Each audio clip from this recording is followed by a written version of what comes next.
Welcome to bankers reasoning channel. आज हम circular seating arrangement के कुछ टिप्स और ट्रिक्स सीखेंगे जो कि आपको प्रैक्टिकल टिप्स हैं, जिससे कि आपके पजल सॉल्व करने की स्पीड में टेक्निकल स्पीड बढ़ेगी। What I am saying is technically आपकी स्पीड इससे बढ़ सकती है। अब वो कैसे, आपको मैं बताता हूं। सर्कुलर सीटिंग अरेंजमेंट की हम यहाँ बात कर रहे हैं। हम कोई भी अरेंजमेंट की बात करें, चाहे वो ट्रायंगुलर हो, रेक्टेंगल हो, स्क्वायर शेप्ड हो या सर्कुलर हो, इसमें एक बहुत इंपॉर्टेंट चीज जो हमें ध्यान रखनी होती है, that is particularly the symmetry. और ये सिमेट्री ऐसी चीज है जो कि हमें बहुत आसान बना देती है हमारी पजल को, क्योंकि हमें इसमें दो चीजों का बहुत फायदा होता है सिमेट्री में से। नंबर एक, अभी जो जितनी पजल हमने सॉल्व करी है, अभी तक हमने अपने चैनल पे 10 सर्कुलर सीटिंग अरेंजमेंट की पजल सॉल्व कर चुके हैं। अब आप देखिए उसमें क्या चीज जो प्रोमिनेंटली मुझे दिख के आई, वो ये कि जैसे A इज फेसिंग B, ऐसा एक आ सकता है, या फिर आपको ये दिया जा सकता है कि A और B के बीच में लेफ्ट और राइट से आप देखोगे तो चार चार लोग बैठे हुए हैं, ऐसा बोल सकता है आपको। तो अब आपको ये चीज, ये दोनों क्लू दिए होते हैं। अगर आपको ये दोनों क्लू को वहां पे बिठाना है तो आपको क्या करना पड़ेगा, आपको सिमेट्री को मेंटेन करना पड़ेगा। अब अगर मान लीजिए कोई ऐसा कर देता है कि 6%, अभी जैसे यहां बोला है कि 6% ड्रॉ कीजिए, तो उसने 1 2 3 4 5 6 ये सर्कुलर पे ही ड्रॉ किए हैं, बट उसने सिमेट्रिकली नहीं ड्रॉ किए, तो वहां जरूर ऐसी इन दोनों में से एक क्लू तो 100% उसमें होता है। इसके बिना पजल का वो पॉइंट बनता ही नहीं है। तो इसीलिए उसको यहाँ कैसे ड्रॉ करना पड़ेगा, उसको सबसे पहले ड्रॉ करने के लिए सेंटर में आपको एक सेंटर पॉइंट इमेजिन करना पड़ेगा, और जो भी आप लाइन खींचते हैं वो सीधी है ऐसा मानना पड़ेगा। जैसे अगर हम यहाँ पे एक करते हैं तो ये सीधी लाइन यहां से जा रही है और यहां पर एक पॉइंट बन रहा है, 1 2 3 4, और अगेन यहां पर आप 5 अगर लेते हैं तो ये छठा आपका यहाँ पे आ गया। तो ये आपका हो गया सिमेट्रिकल अरेंजमेंट में। क्लियर? इसको बोलते हैं आपका circular seating arrangements for 6 people. तो इसको और थोड़ा आप मॉडिफाई करके अपने हिसाब से जब आप करेंगे तो आपकी स्पीड बढ़ जाएगी। और आप ये देखिए, अभी आपको मेन मकसद क्या है इसमें, ये मकसद है कि कौन किसको फेस कर रहा है, ये आपको पता चलता है, और यही आपके एग्जाम में रिक्वायरमेंट है, इतनी ही। तो इसके लिए ये वाला जो कॉन्सेप्ट है, इस तरीके से आप करेंगे तो आप पजल नहीं बना पाएंगे फ्रेंड्स, इसलिए please try to make it this way. Okay, now अभी हम नेक्स्ट एक देखते हैं कि 8 लोग अगर बैठेंगे तो कैसे होगा।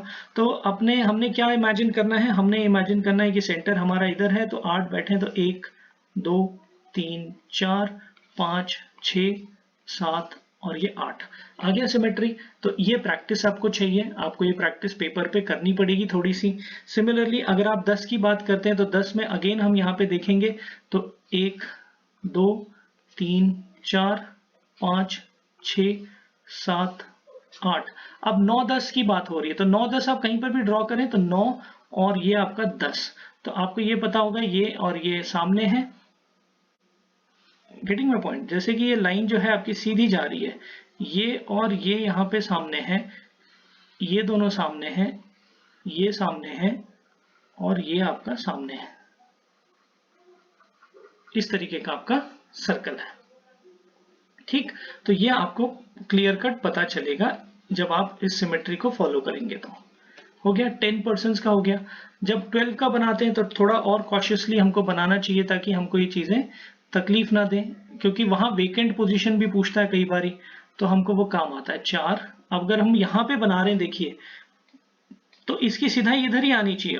5 और ये 6, ये 7, ये 8, ये दोनों एक दूसरे को फेस कर रहे हैं, ये और ये फेस कर रहे हैं। अब यहाँ जैसे जैसे लोग बढ़ेंगे तो आपको कठिनाई थोड़ी दिखती है, तो उससे घबराना नहीं है। जैसे यहाँ पे आपने एक बनाया है तो ये सीधा आके यहीं पे आएगा, तो अब ये और ये इसको फेस कर रहे हैं, 9 10। और अगर हमको और चाहिए तो अब हम यहाँ पे एक और ले लेते हैं, तो आपको यहाँ पे ये मिल जाएगा। अब आप देखिए सब आपके फेस करने वाले, आमने सामने वाले फटाफट आपको पहचान में आ जाते हैं। अब देखिए कितने हैं। अब आपको सवाल ये दे सकता है कि A इधर है और B इधर है, दोनों के बीच में कितने लोग बैठे हैं, 5 लोग बैठे हैं, तो 5 इधर हैं तो 5 इधर होने चाहिए। देखिए 1 2 3 4 5, तो दोनों तरफ से 5 है, लेफ्ट राइट से ए और बी के, तो ये 12 लोगों का सीटिंग अरेंजमेंट है। Getting my point? Okay. Next आ सकता है 7 पर्सन। ऑड नंबर भी आपको पजल आती है, तो ऑड नंबर जब पजल आती है तो हमने क्या करना है, 1 2 3 4 5 6 7, 8वां हमने नहीं बनाना है, 8वां हमने नहीं बनाना है। तो अब यहाँ पे जो 7वां हमने ये जो ड्रॉ किया है, इसको आप ऐसे मत ड्रॉ कीजिए वहां पे, इसको आप आइडेंटिफिकेशन के लिए इस तरीके से ड्रॉ कीजिए ताकि आपको क्लैरिटी रहे कि यस इसके आगे कोई नहीं बैठा। इसको आप थोड़ा सा ऐसे ड्रॉ कर लीजिए ताकि ये आपको पता चले कि यस ये जो लाइन है थोड़ी सी लंबी रखिए, तो आपको ये पता चलता है इसके आगे कोई नहीं है और ये 7वां बंदा है, 7वां व्यक्ति है। सिमिलरली आप जब 9 की ड्रॉ कर रहे हैं पजल, तो 9 का जैसे मैं आपको बताऊं तो कैसे बताना चाह रहा हूं मैं आपको, 1 2 3 4 5 6 7 और ये 8। अब हमें 9वां बंदा बिठाना है, तो 9वां जो व्यक्ति आप बिठाएंगे ना, वो आप ऐसे बिठाइए ताकि आपको ये पता रहे कि यार इसके आगे अब कोई नहीं है और इधर कोई नहीं है उसके लिए, तो इसके अपोजिट कोई नहीं फेस हो रहा। तो क्लू में जरूर आपको वहां कोई ना कोई चीज ऐसी मिल जाएगी कि जिससे कि आपको पता चले कि क्या एग्जैक्टली है। How to draw circle having 11 person. 11 के लिए भी सेम आपने जैसे 12 के लिए बना रहे हैं वैसे बनाएंगे, 1 2 3 4 5 6 7 8 9 10 11, और यहाँ पे हम 12 नहीं बनाएंगे। तो जो 11वां हमने पॉइंट बनाया है वो 11वां पॉइंट ऐसे ना बना के, आपको 11वां पॉइंट होने के लिए आपको ये पता होना चाहिए कि yes this is your 11th point, तो आपने इसको थोड़ा सा डॉटेड लाइन वाला पजल, डॉटेड लाइन वाला बना दीजिए, तो ये आपको पता चलेगा ये मेरा 11th है जिसके आगे की 12th है ही नहीं। ठीक, तो 11 आपके हो जाते हैं। सिमिलरली आप 13 का भी बना सकते हैं, 13 का पूछ सकता है एग्जाम में कभी, तो आपको आना चाहिए 1 2 3 4 5 6 7 8 9 10 देन 11 12 और ये आपका हो गया जी 13, तो ये आपका 13th हो गया। तो इसके आगे जो है आपका, मतलब अगर ये थोड़ा सा हम इसको सीधा करें तो यहां से जाके ये इधर, तो यहाँ पे कोई है नहीं, यहाँ पे उसका कोई 14वां जो बंदा है 14th वन वो है नहीं वहां पे, तो वो आपको क्लियर हो जाएगा। तो आज हमने बेसिकली क्या सीखा है, हमने ये सीखा है कि अगर हमारा कोई सर्कल है और उसमें हमको देता है कि उस सर्कल के में 2 लोग हैं जो कि आपस में फेस कर रहे हैं एक दूसरे को, तो मान लीजिए ए और बी आपस में फेस कर रहे हैं एक दूसरे को, तो उनके बीच में अगर 2 लोग बोलता है, मान लीजिए 2 लोग लेफ्ट में और 2 लोग राइट में बोलता है, 2 लोग लेफ्ट में 2 लोग राइट में, तो फिर क्या होगा, वो सर्कल कौन सा होगा, वो सर्कल यहाँ पे 1 और यहाँ पे 1, तो ये कितना हो गया, अगर ये टोटल 6 लोगों का सीटिंग अरेंजमेंट है, 6 लोगों का सीटिंग अरेंजमेंट है, 6 पर्सन्स सीटिंग अरेंजमेंट अगर है, तो आपको इस तरीके से आएगा, 2 इधर होंगे 2 इधर, एक और एक इधर, तो ये आपका हो गया 6 लोगों का, यानी कि 2 2 4 और ये 6। सिमिलरली अगर आपके पास 8 लोगों का है, 8 लोगों का सीटिंग अरेंजमेंट देता है, तो उसमें कैसे होगा, 3 लेफ्ट में होंगे 3 राइट में होंगे, एक ऊपर और एक नीचे, तो फिर इस तरीके से आपका 8 लोगों का होगा। सिमिलरली 10 लोगों का अगर सीटिंग अरेंजमेंट आपको बनाना है तो आपको देखना पड़ेगा बीच में उनके, मतलब कि 2 एलिमेंट के बीच में हमेशा 4 लोग रहेंगे, तब ये 10 का सीटिंग अरेंजमेंट होता है। अगर आप 12 की बात करें तो 12 में आपको 5 और 5 एलिमेंट, ये याद कर लीजिए, आपका बहुत सारा टाइम एग्जाम में बचने वाला है।